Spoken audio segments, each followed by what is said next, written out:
पहले doubt read करो।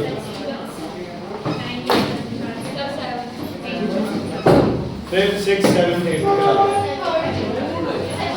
Third भी है बेटा।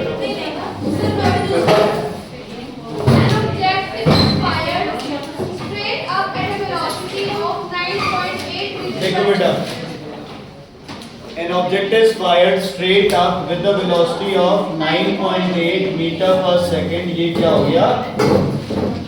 ठीक है, a body is fired up with the velocity this। तो fired up है तो फाइनल वेलोसिटी क्या होगी? 0। a क्या बन जाएगा? g। s क्या बन जाएगा? h। हाँ जी। Find the maximum height reached by it and the time it takes to reach that। ठीक है बच्चे, g की वैल्यू 9.8 मीटर पर सेकंड स्क्वायर। माइनस का प्लस का बच्चे? ठीक है, कौन सिमरन 10 से कर लो 9, कोई फर्क नहीं है। हाँ वो तो कह रहे हैं। कौन सा फॉर्मूला लगाओगे बच्चे यहाँ पे? टी नहीं है, टी नहीं है। अच्छा टी निकालना है। हाँ पहले से टी निकाल लो, v equals to u plus 80 लगा के, और या फिर वो फॉर्मूला लगा लो v square equals to u square plus 2as। अगर t पहले निकाला है तो फॉर्मूला लगा लो s equals to ut plus half at square. अगर t निकाल रहे हो फिर तो s equals to ut plus half at square कर दो। सर s कहां है? s ही तो निकालना है, ut प्लस और t v equals to u plus 80। Sir वही तो आया नहीं। v equals to u plus minus 10 into t. एल ले लो इसको, ठीक है। अब 8 इधर आके माइनस का, सर 8 क्यों लिया?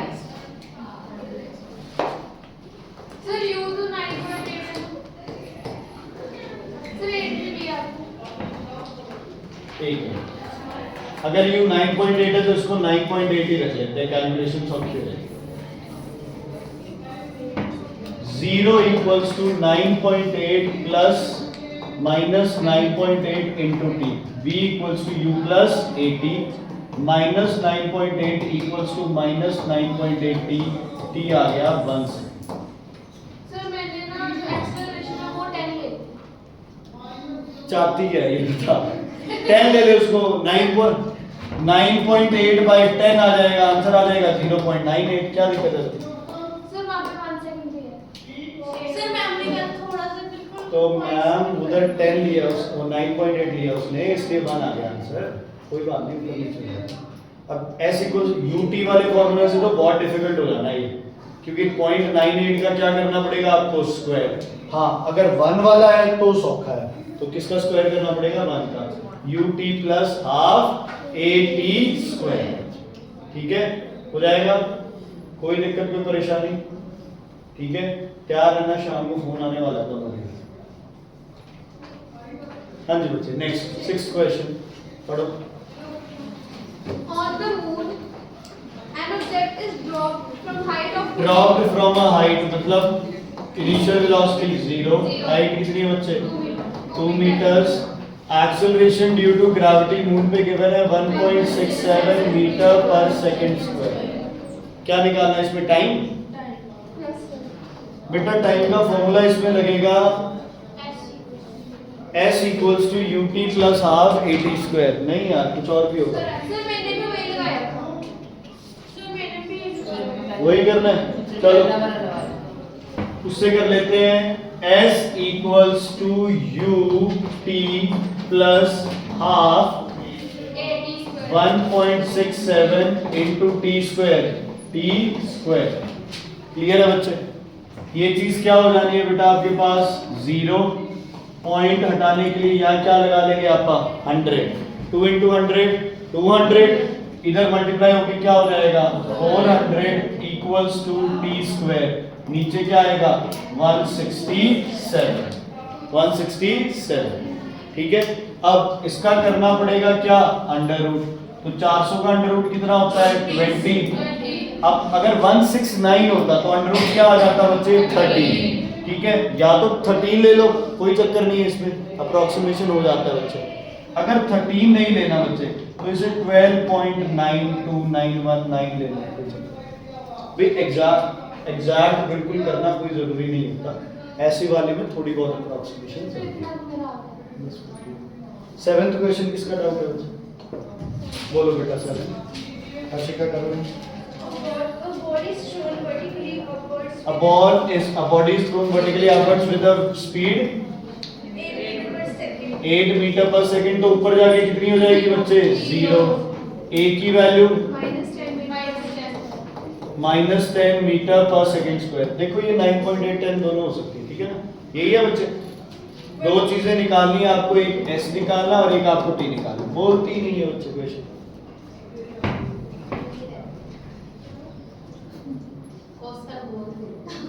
बेटा हर्षिता, फालतू लोगों की बातों पे ध्यान मत दो।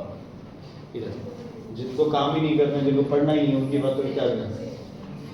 दीवारों पे देखा नहीं तुमने, वो पेंटर पेंट करते हैं, एडवर्टीजमेंट है ना, फेना ही लेना, उजाला नील, फलानी साबुन, हाँ मिस्टर वाइट।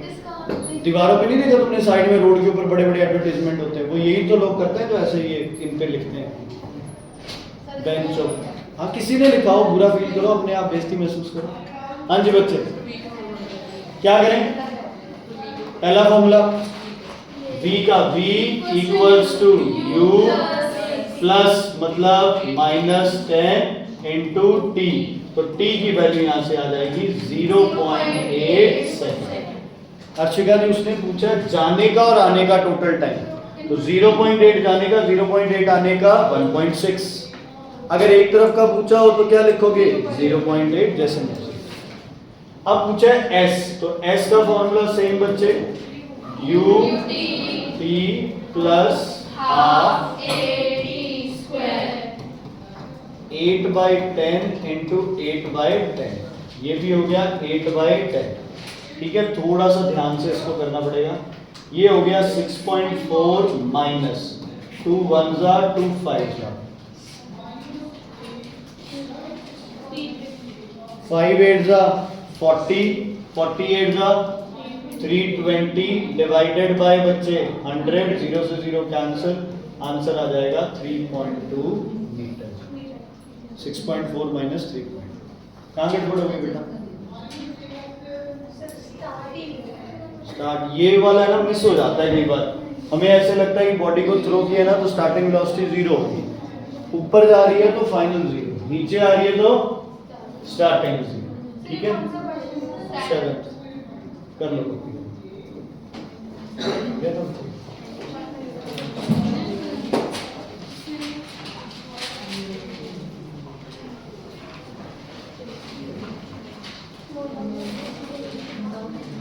कल मैं देखने गया मूवी सितारे जमीन पे,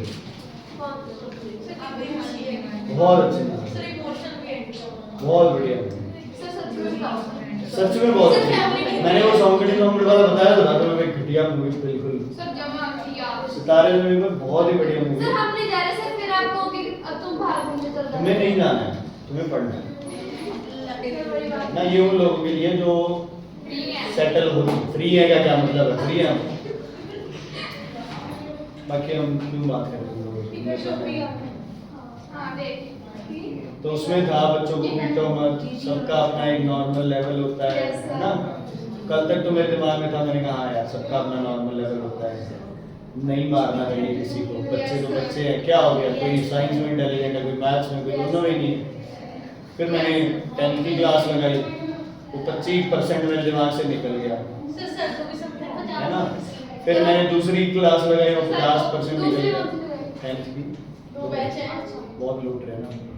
फिर इधर 75% हो गया। तुम्हारा सेक्शन लगाने के बाद मेरे दिमाग में नॉर्मल कुछ नहीं है, इन्होंने चित्रों से चलने है ना दुनिया में बच्चे। सर हमारे टाइमिंग पहले खत्म। हाँ जी, समझ आ गई है कि नहीं है? क्लियर? आगे बढ़े, चलो नेक्स्ट क्वेश्चन बच्चे। 8th डाउट है किसी का? किसी ने बोला? सर उसका एक बार डाउट है। उसका डाउट है, बोलो। हाँ जी बेटा बोलो। A ball is thrown vertically upwards with a velocity of 25 meters per second. Same question है बच्चे, 25 मीटर पर सेकंड 20 है बेटा। फाइनल वेलोसिटी क्या हो जाएगी 0, a हो जाएगा g इक्वल्स टू 20 है ना, तो इसको -10 ले लेते हैं मीटर पर सेकंड स्क्वायर।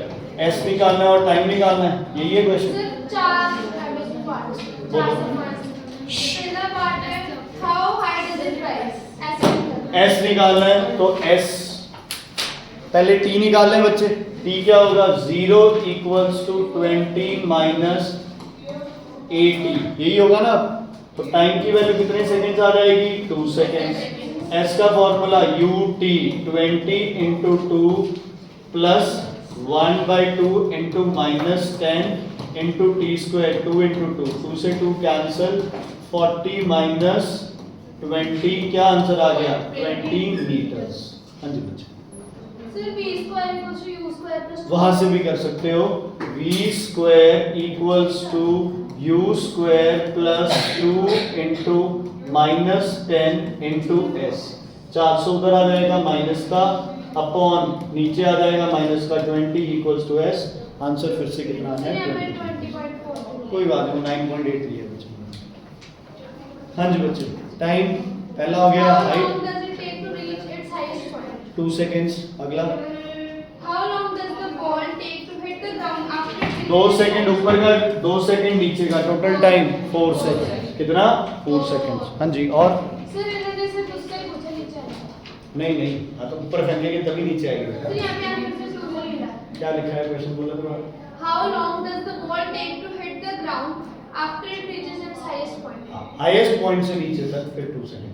अगर टोटल टाइम पूछते तो 2 ऊपर का 2 नीचे का, ठीक है बच्चे। What is its velocity when it returns to the level from which it started? अब सारी कहानी उल्टी हो गई, नया क्वेश्चन बनेगा। ऊपर से चली तो u कितना 0, फाइनल वेलोसिटी पता नहीं, s कितने मीटर्स 20 मीटर्स, a कितना बच्चे -10 मीटर पर सेकंड स्क्वायर, a मतलब g हो जाएगा, s h हो जाएगा। टाइम भी आपके पास 2 सेकंड, जो मर्जी फार्मूला लगा लो, सबसे आंसर है। Sir, इसे ऐसे भी देख सकते कि जाते हुए जो velocity नहीं बच्चे, सॉल्व करना पड़ेगा, लेकिन नहीं ऐसे पता है अपने को, कॉमन सेंस भी यही कहता है, बट सॉल्व करना पड़ेगा बच्चे। ठीक है, 8th हो गया, questions में बोलो। train traveling at 50 meters per second is subjected to a steady retardation of 3 meters per second square. Retardation मतलब नेगेटिव 3 मीटर पर सेकंड स्क्वायर। हाँ जी बेटा।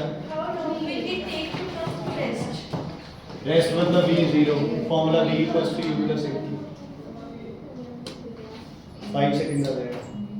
क्या गड़बड़ की? Sir, v equals to u plus 80. Ashika क्या कहते हैं? Sir, third है। तो थर्ड तो लोकेश्वरी जी बता देंगे। एक ट्रेन है बच्चे, वो चली ए से बी, यही वाला है ना। Yes, sir. जाने की स्पीड थी बेटा 60 किलोमीटर पर आवर, आने की स्पीड थी 40 किलोमीटर पर आवर। तुमसे पूछी है एवरेज, अजय वेलोसिटी पूछते तो कितनी आती है average velocity? Sir, total distance और total time. 0। एवरेज वेलोसिटी क्या होती है? Displacement upon time. दोबारा बोलो, average velocity displacement upon time. Total displacement 0। क्यों है 0 यश? टोटल डिस्प्लेसमेंट 0 क्यों है इसकी? सर क्योंकि वो वापस जाके इनिशियल इनिशियल पोजीशन पे आ गई। एवरेज स्पीड का फॉर्मूला क्या होता है? Total distance. Total distance upon total time. Okay, let distance be x, आने का डिस्टेंस x, तो टोटल डिस्टेंस कितना हो गया? 2x upon total time. दमन पहले का टाइम कितना होगा बच्चे? पहले का टाइम x बाय 60, दूसरे का time x by 40, total time 120, 2x plus 3x, total time कितना आ गया बच्चे? 5x bye 120। क्लियर है कि नहीं? ठीक है, अब 5x बाय 120 यहाँ पुट कर दूं। 5x बाय 120 मीन्स 120 ऊपर, x से x कैंसिल, 524, कितना आंसर आ गया? 48 किलोमीटर पर आवर। कुछ बच्चों को लगेगा 60 है 40 है, एवरेज निकाल लो, 100/2 कर लो, कितना आंसर आ जाएगा 50। बट देखो आंसर क्या है 40। ठीक है, ये वाला पता है कब कर सकते हैं? जब बॉडी का जो मोशन हो क्या हो, यूनिफॉर्म। क्या हो? यूनिफॉर्म, है ना, मतलब कि एक ही डायरेक्शन में एक ही मोशन से बॉडी चल रही है, तो एवरेज कर सकते हो, नहीं तो नहीं कर सकते। सुपन क्लियर है बेटा? कल नहीं आए क्या हो गया? अच्छा,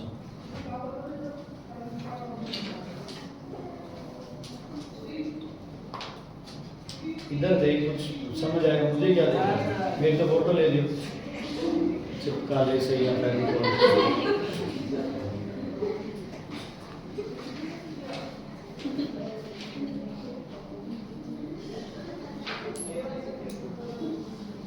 ठीक है, आगे बढ़े, चलो। और कोई डाउट बेटा? हो गया? ठीक है, क्लियर, ओके। कल का होमवर्क है बच्चे, इसमें ना कहीं कहीं क्वेश्चंस है, सारे में नहीं है। ABC एक्सरसाइज में कहीं कहीं क्वेश्चंस है, A में तो है काफी, B C में थोड़े थोड़े क्वेश्चंस है। 40 मिनट का काम दे रहा हूँ, पूरा सेकंड चैप्टर की बैक एक्सरसाइज बुक पे मार्क कर लें। सेकंड चैप्टर की बैक एक्सरसाइज करके आना, ठीक है? A में ही है क्वेश्चन, B में और उनमें तो ज्यादा है ही नहीं। ग्राफ है तो थोड़े थोड़े ग्राफ कर लेना, B के ग्राफ में दोबारा डिस्कस करेंगे। पीछे मार्क करने मार्क कर लेना, कोई चक्कर नहीं है। पास बनाने पास बना ले, छोटे जैसे है ना, देखो ये क्वेश्चन है, छोटा सा ग्राफ ऐसे करके बना लो ना, B और D का ग्राफ है। Is it clear? मतलब किसी का भी नहीं। ओके, लिखो बच्चे फोर्स। नेक्स्ट है आपका फोर्स।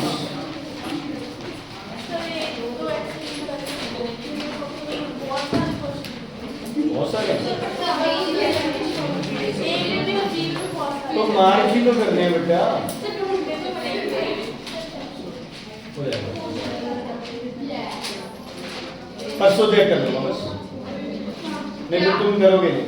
ए कराना, ए एक्सरसाइज। कौन सी एक्सरसाइज? ए कराना, कोई बात, ठीक है? ए एक्सरसाइज पर ए होनी चाहिए सबकी एक्सरसाइज भाई, ठीक है? ओके, ध्यान से सुनना बच्चे। नेक्स्ट चैप्टर है अपना फोर्स, ये भी आएगा बच्चे, सिलेबस में है ये भी। सुनो, अब सही रह गए अपने पास 30 दिन। 30 में से 2-3 दिन हटा दो, जो लास्ट के होंगे वो तो लास्ट के पेपर की तैयारी में लगाओगे। तो लगभग 5-6 तक तो क्लासेस, 5 तारीख तक तो लगनी है क्लासेस। 8 को है हिंदी का, तो 6 तक भी लगा। पहला पंजाबी का कब है? अच्छा, हाँ ठीक है, फिर कोई बात नहीं, तो आपको 6 को 5 तक लगा देंगे क्लास। कौन सा तुम 2 घंटे यहाँ वालों में पंजाबी की तुम PhD कर लोगे। हाँ जी बच्चे, ध्यान से सुनना, हर्ष ध्यान से। अगला जो चैप्टर हम कर रहे हैं बच्चे वो है फोर्स। कोई बता सकता है फोर्स क्या है?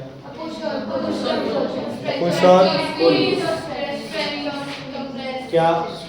Stress, compress, squeeze. क्या मैं दीवार पे फोर्स लगा रहा हूँ? तुम्हें कैसे?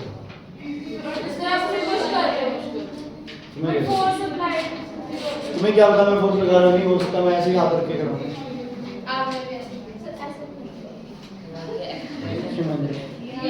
अच्छा, आप फोर्स लगा रहा हूँ, नहीं लगा रहा।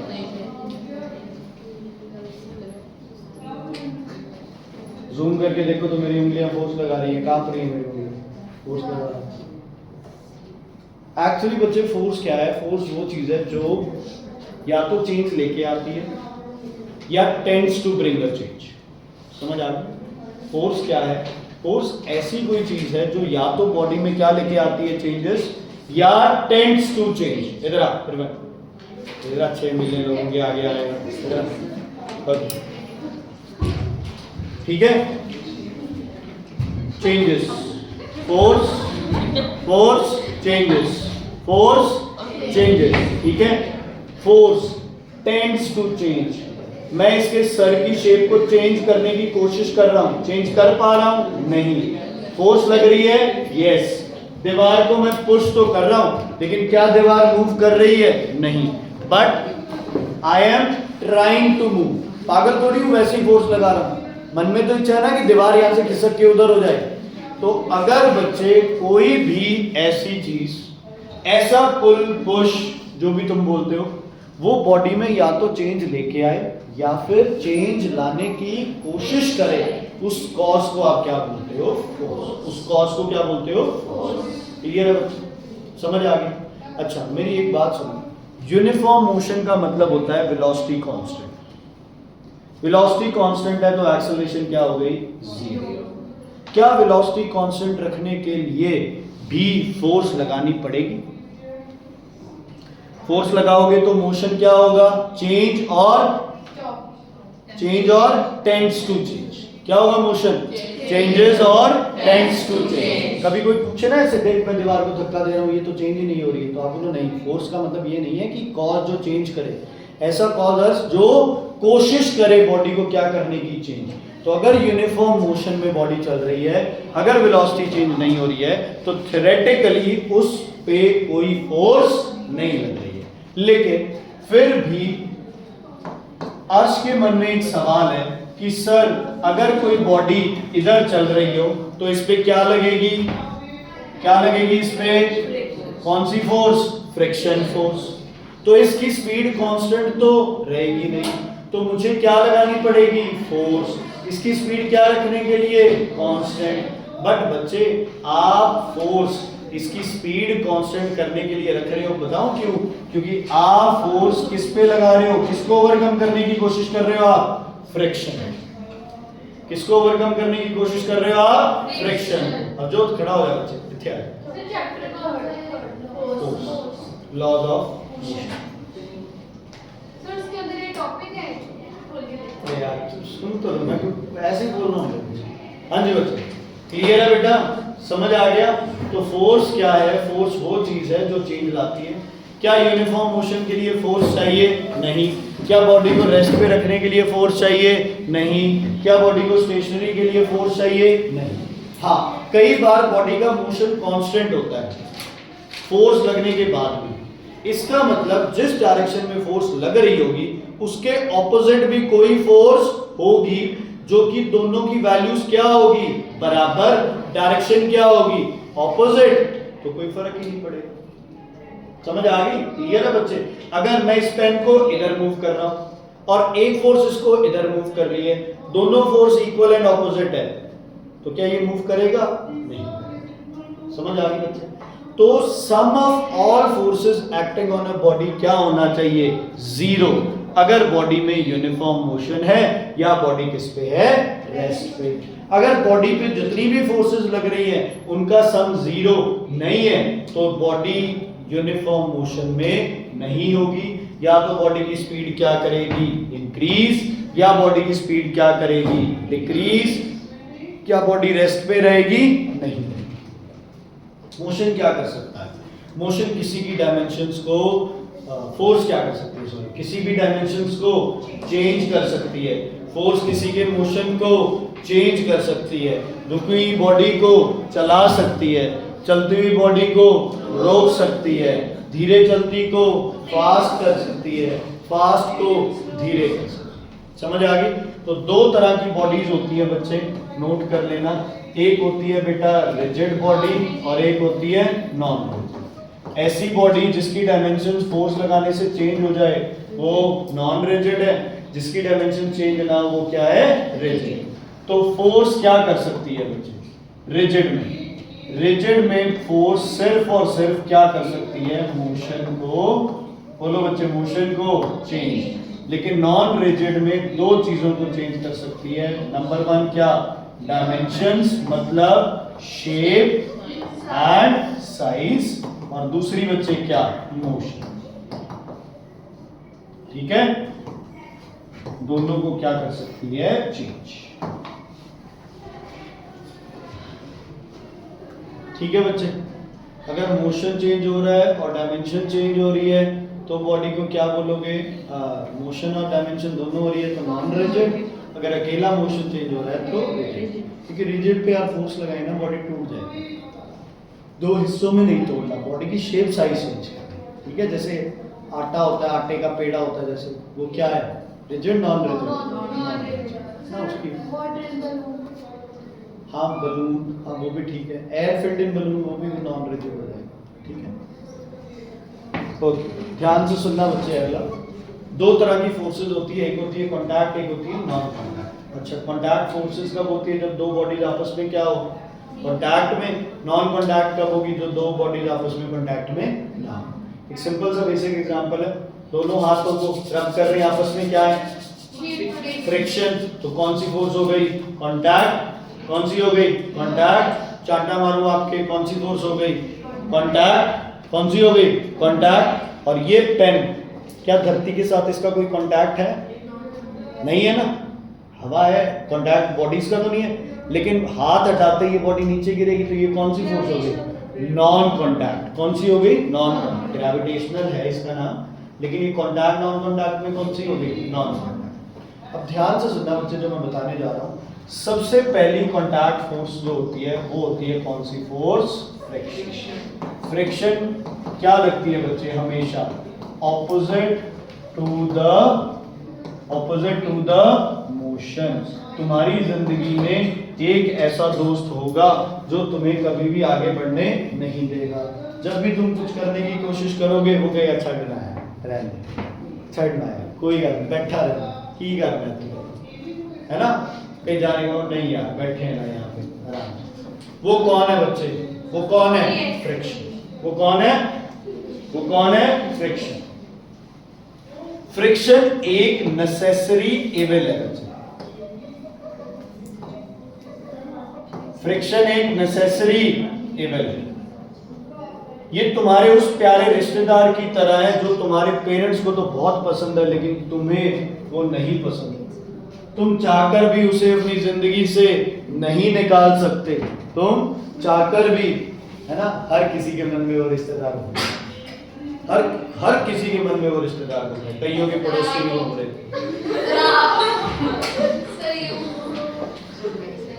हाँ, पता है मुझे। ठीक है बच्चे, क्लियर? आपको समझ नहीं आ रहा भी हम आपको इग्नोर कर रहे हैं?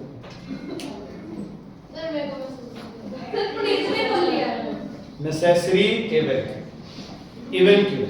क्योंकि हमारी जो एनर्जी है बच्चे, उसका 50% पार्ट किसमें वेस्ट हो जाता है? To overcome friction. हमारी गाड़ी का जो इंजन है बच्चे, अगर उसकी फ्रिक्शन को जीरो कर दिया जाए तो गाड़ी जो 1 लीटर पेट्रोल डीजल में 20 किलोमीटर जाती है प्रतीक जी, वो 40 किलोमीटर जाने लग जाएगी। सिर्फ फ्रिक्शन की वजह से क्या हो रहा है बच्चे? हमें लॉसेस हो रहे हैं। कोई भी गाड़ी, कोई भी मशीन अगर गर्म हो रही है तो समझ लो उसमें क्या आ रहा है? फ्रिक्शन। कोई ऐसी मशीन है जो कभी गर्म नहीं होती? दमन कह रहे हैं एसी। एसी के बाहर जाके देख कितना गर्म होता है। सिलाई मशीन गर्म नहीं होती।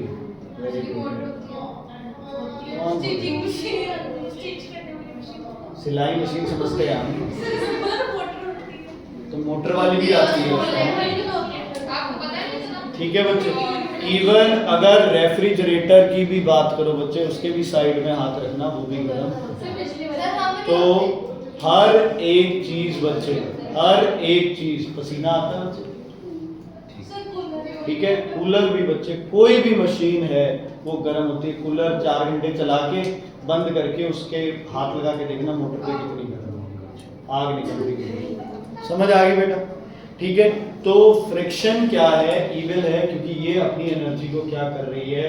लॉस कर रही है, और एफिशिएंसी हमारी क्या हो रही है? कम। लेकिन अगर फ्रिक्शन नहीं होगा तो भी सबसे बड़ी दिक्कत, चल ही नहीं पाएंगे बच्चे। फ्लोर पे थोड़ा सा तेल गिरा के चलने की कोशिश करो, क्या हो जाता है? स्लिपरी। क्योंकि फ्रिक्शन क्या हो जाती है? कम। फ्रिक्शन क्या हो जाती है? कम। ठीक है। अपन चल ही नहीं पाएंगे, एक ही जगह स्लिप करते रहेंगे, गाड़ी के टायर एक ही जगह स्लिप करते रहेंगे, है ना। मान लो तेजस जी स्कूटी पे है, स्कूटी भगाई पूरी तेज की, ब्रेक लगाने लगे, फ्रिक्शन भगवान ने एकदम से जीरो कर दी। किसी से टकरा के चाहे रुक जाए बच्चे, स्कूटी नहीं रुकेगी। क्यों? टायर्स क्या होते रहेंगे बच्चे? स्लिप करते रहेंगे। गाड़ी के टायर्स जो हैं, जितना भी तुम्हारा ब्रेकिंग सिस्टम है दमन जी, ये किस पे बेस्ड है? फ्रिक्शन। ठीक है, ब्रेक्स। हाँ, इवन जो पैरों से रोकती है स्कूटियां, वो भी कोई चक्कर नहीं है। उसमें भी क्या चाहिए बच्चे? पैरों के लिए भी क्या चाहिए? फ्रिक्शन। क्या चाहिए बेटा? फ्रिक्शन। समझ आ गई? Why friction is evil? Because it causes a loss in efficiency. Why it is necessary? Because life is not possible. Anything will stop only due to friction. Only due to friction. समझ आ गई बच्चे? Clear? आगे बढ़े? ठीक है? अब friction किस वजह से होती है? भी दो सरफेस आपस में कांटेक्ट में रह गए तो चिपक गए आपस में? नहीं, ऐसा भी नहीं है। रफ होता है तो दुनिया में अगर सरफेस स्मूथ कर दो तो क्या फ्रिक्शन होगी उसमें? ओके, क्या परफेक्टली फ्रिक्शनलेस सरफेस बन सकता है कहीं पे? नहीं।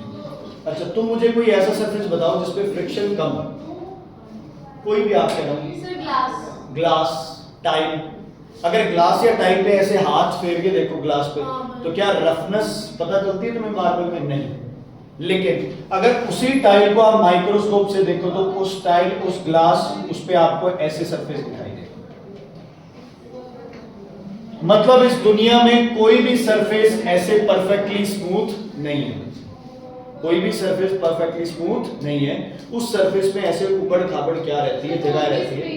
कोई भी हो जाएगा, दुनिया में कोई भी चीज है ना वो परफेक्टली स्मूथ नहीं है। तो अगर ये नहीं है तो ऊपर इसके कोई भी चीज रखोगे वो क्या परफेक्टली स्मूथ होगी बेटा? बोलो, नहीं होगी ना। तो कई जगह पे आपस में क्या हो जाएगी बच्चे? ग्रिप बन जाएगी, इंटरलॉकिंग हो जाएगी। क्या हो जाएगी? तो क्या ये जब इसको फोर्स लगाओगे तो ये चलेगी? नहीं।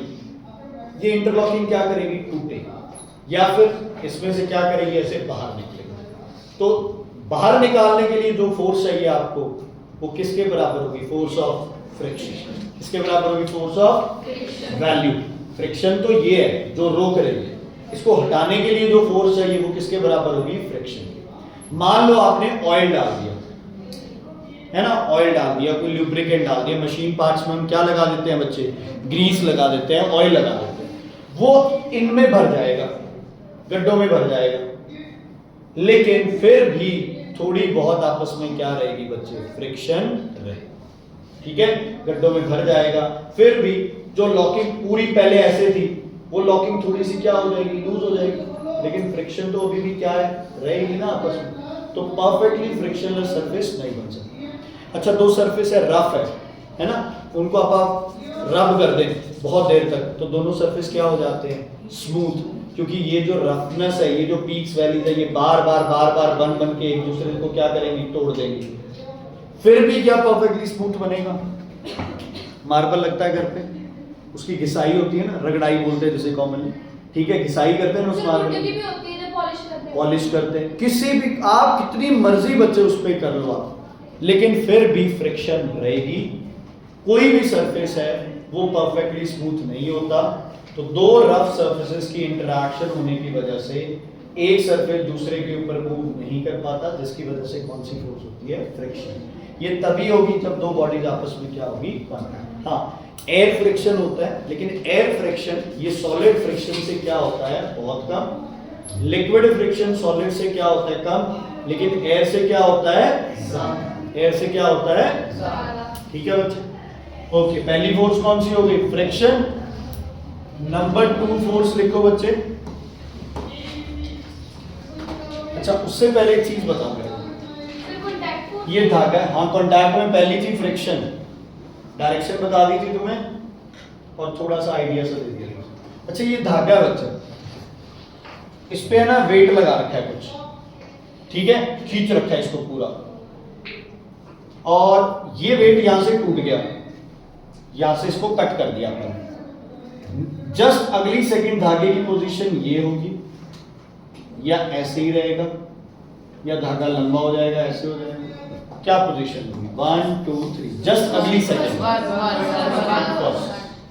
ये धागे को कहां पुल कर रहा था? नीचे, लेकिन धागा कहां चला गया? ऊपर। अगर पोजीशन चेंज हुई है मतलब ऊपर क्या लग रही है? इस पे फोर्स। कौन लगा रहा है? हवा। सर नहीं सर, वो स्ट्रेच जो है तो अपनी ओरिजिनल फॉर्म में तो स्ट्रेच हो रहा है तो ओरिजिनल प्लेस पे सर खिंचाव पड़ेगा उसमें। ओरिजिनल प्लेस पे ये थी। सर नहीं सर, आपने एक वायर, सही बोल रहे हो, तो आपने एक वायर है या एक थ्रेड है उसको ऐसे नीचे पुल किया, वो बीच में से टूट गई, टूटते ही वायर एकदम ऊपर जाती है ना, आप तो नीचे फोर्स लगा रहे कि हो, वेट वहां पे वेट नीचे लग रहा है, फोर्स नीचे लग रही है, आप लटके हुए stretch हो हो, रहा है। आप नीचे खींच रहे हो ना, उसको ऊपर क्यों है? सर वो सर अपनी सर ओरिजिनल उसको ध्यान रखो। ओरिजिनल तो ये नहीं बेटा, ओरिजिनल में अच्छे थोड़ी चिपचूगा, यहाँ बैठा मैं तो पीछे तैयार। बहुत बढ़िया, ऐसे दिमाग लगाओगे तो आंसर और आएंगे, बहुत बढ़िया। इसका मतलब धागे में एक फोर्स लग रही थी, धागे में एक फोर्स लग रही थी, इस फोर्स को बोलते हैं बच्चे टेंशन फोर्स। क्या बोलते हैं? टेंशन। जब भी आप कोई वायर, कोई भी स्ट्रिंग है ना पुल करोगे तो रिजिड सपोर्ट, जहां से उसे तुमने बांध रखा है उस डायरेक्शन में एक फोर्स लगती है जिसको बोलते हैं टेंशन फोर्स। क्या बोलते हैं?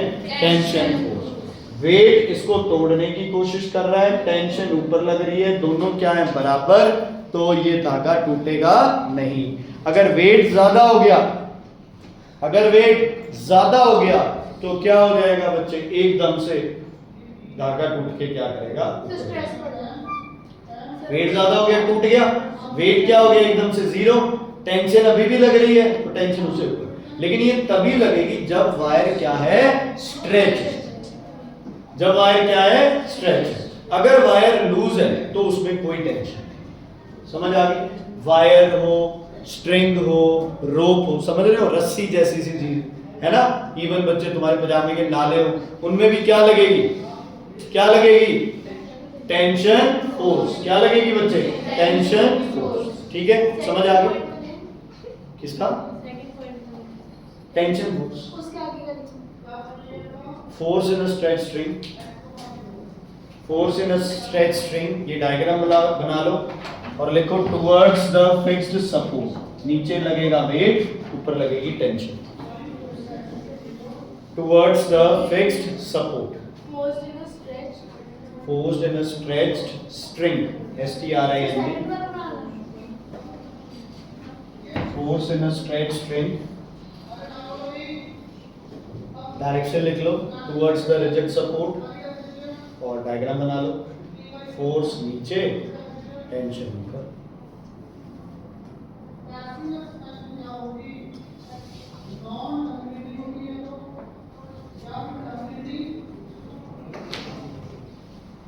हो गया बच्चे? क्या बताना है? तीसरा लिखो बेटा normal reaction. Normal reaction, normal reaction, NORMAL, normal reaction. बच्चे का बढ़िया नंबर लेके जाना है बेटा, 1 महीना अभी अपने पास मैडम, 1 महीना पूरा अपने पास।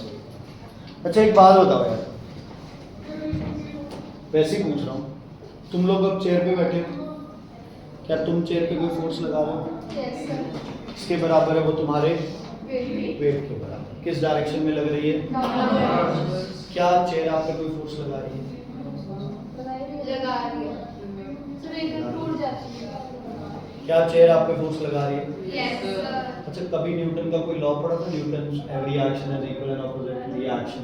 नॉर्मली कभी सुना हो है ना कि दीवार पे मुक्का मार रहे हैं तो हमें चोट किस वजह से लग रही है? हमारी वजह से, दीवार की सर वजह से? क्योंकि जितना जिसका वेट है उतना वो फोर्स लगा। दीवार की वजह से, है ना? एक सिंपल सी है ना। मैंने किसको मारा? मैंने समर के थप्पड़ मारा, ठीक है, तो जितनी फोर्स मैंने समर के मुंह पे लगाई उतनी ही फोर्स समर के मुंह ने क्या लगाई? मेरे हाथ पे। क्या किया? मेरे हाथ पे। Every action is equal and opposite reaction. अच्छा एक्शन लोगे तो रिएक्शन भी क्या होगा? अच्छा।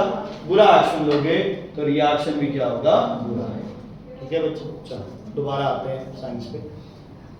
जब आप इस कुर्सी पे बैठे हो तो आपका वेट नीचे एक्ट कर रहा है और इस कुर्सी से एक फोर्स ऊपर की डायरेक्शन में लग रही है। दोनों फोर्सेस इक्वल एंड क्या है? क्या है? Equal and opposite. क्या है? दोनों फोर्सेस इक्वल एंड ऑपोजिट। तो बच्चे क्या हो गया? आप नीचे गिरोगे? नहीं गिरोगे, ठीक है, क्योंकि इक्वल एंड ऑपोजिट फोर्सेस मतलब सम ऑफ ऑल फोर्सेस क्या हो गया? जीरो। अगर सम ऑफ ऑल फोर्सेस जीरो हो जाए तो बॉडी में कोई चेंज आएगा? नहीं आएगा, जहां बैठे हो वैसे।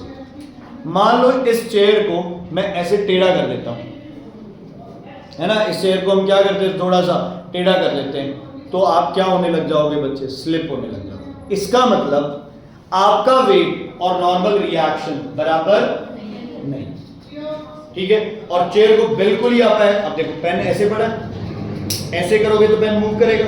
अगर मैं हाथ बिल्कुल ही ऐसे कर दूं तो क्या पेन रुकेगा? नहीं रुकेगा। जब भी दो बॉडीज आपस में कांटेक्ट में हो, वेट ऑफ द बॉडी कहां एक्ट करता है बच्चे? नीचे। कहां एक्ट करता है? नीचे। और जो इनका सरफेस है इन कांटेक्ट, क्या है बच्चे? इनका सरफेस, इनका क्या है? सरफेस इन कांटेक्ट, इसके बिल्कुल परपेंडिकुलर कितनी डिग्री पे बेटा? 90 डिग्री पे एक फोर्स लगती है, जिसको कौन सी फोर्स बोलते हैं? Reaction force. कौन सी फोर्स बोलते हैं इसको? Reaction force. कौन सी बोलते हैं? Reaction force. लिखो, नॉर्मल रिएक्शन या नॉर्मल बोलो, a force acting perpendicular to the surfaces in contact. Force acting perpendicular to the surfaces in contact. Force acting perpendicular to the surfaces in contact.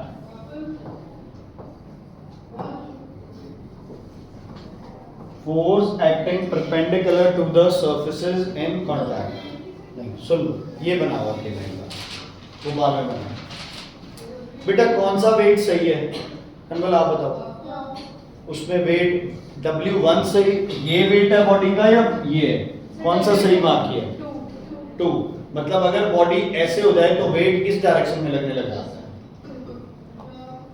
मतलब अगर मैं मान लो छिपकली अगर इस दीवार पे चढ़ रही है तो इसका वेट धरती की तरफ नहीं, इस डायरेक्शन में लग रहा है या उस डायरेक्शन में लग रहा है, फिर नीचे क्यों गिरती है? सर वो होता सर टेबल उसके बाद अरे यार कमाल होगी, छोड़ दो, मैं तो एग्जांपल दे रहा हूं। ये रहा है, किधर लग रहा है इसका वेट? सर इसका वेट फोर्स पे लगा कर ग्रेविटी की वजह एक मिनट, वेट कहाँ है इसका? उधर उधर वेट क्या होता है? Force of gravity. वेट क्या होता है? फोर्स ऑफ, कहाँ लगेगा वेट इसका? बॉडी जिस मर्जी पोजीशन में चली जाए, वेट बॉडी का हमेशा क्या लगेगा बच्चे? नीचे। सर फिर जब चेयर ऐसे करते हैं वो नीचे क्यों करते हैं? वेट हमेशा क्या लगेगा? नीचे। नॉर्मल रिएक्शन की डेफिनेशन बोलो।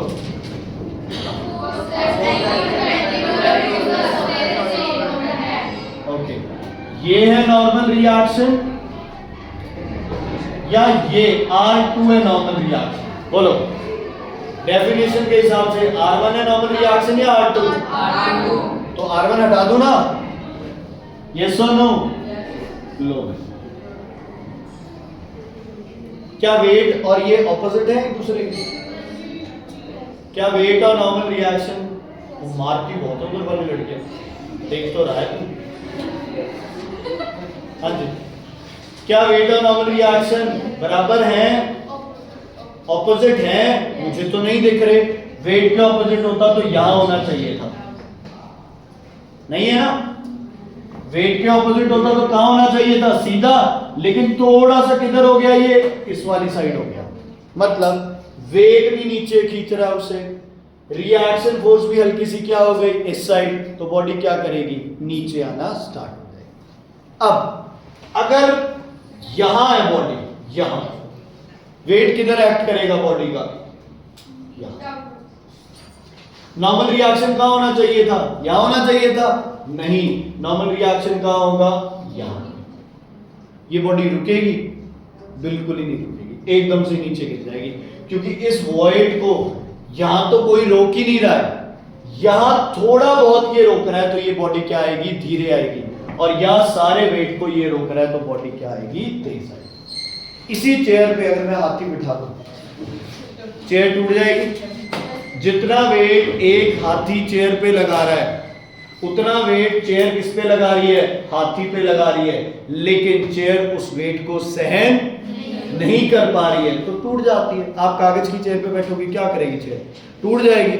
आप जितनी कागज पे फोर्स लगा रहे हो वो भी आप पे उतनी फोर्स लगा रहा है, बट वो उस फोर्स को सहन नहीं कर पा रहा। होमवर्क क्या है, ए एक्सरसाइज।